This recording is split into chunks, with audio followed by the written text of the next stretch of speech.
Bharatiya Janata party प्रभाग क्रमांक 3च्या वतीने पंडित दीनदयाळ उपाध्याय यांच्या स्मृती दिनानिमित्त मोफत आरोग्य शिबिर, औषधोपचार व मधुमेह तपासणी शिबिराचे आयोजन करण्यात आले होते। हे शिबिर इंदिरा वसाहत, शिव मार्कंडेय पटांगण, साई गणेश मंदिर येथे नव्याने उभारलेल्या आयुष्मान आरोग्य मंदिरात पार पडले। या शिबिरात पंडित दीनदयाळ उपाध्याय यांच्या प्रतिमेचे पूजन नगरसेवक संजय कोळी, राजकुमार भैया पाटील, किसन घोडके आणि शशी अन्नलदास यांच्या हस्ते करण्यात आले।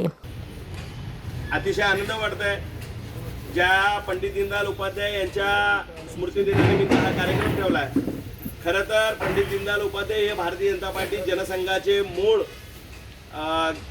पाया म्हणण्याला काय हरकत नाही, कारण पंडित दीनदयाळ उपाध्याय आणि डॉक्टर श्यामाप्रसाद मुखर्जी यांच्या प्रयत्नानं आज देशभरामध्ये भारतीय जनता पार्टी एक मोठ्या प्रमाणात 2 खासदारापासून तर आपण दिल्लीमध्ये सत्ता करतोय।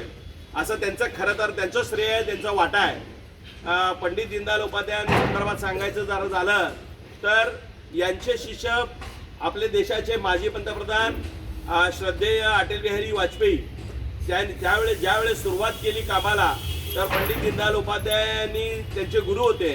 तर त्यांनी जर थकून वगैरे आले तर त्यांना सांगायचं की बाबा मी तुला जेवण तयार केलं, आता तुला पुढच्या गावाला जायचं आहे।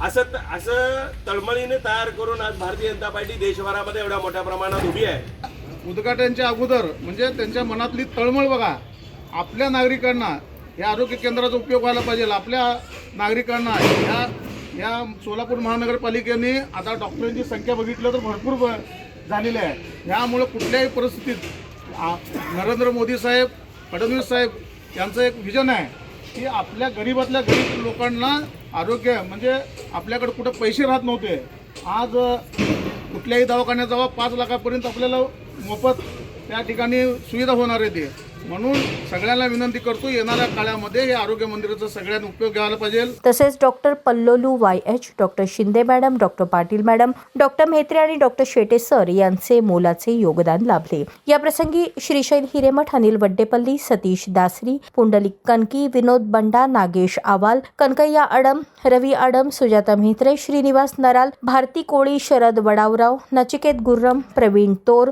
सिद्धाराम तुकमाळी आदींनी आपला सहभाग नोंदवला।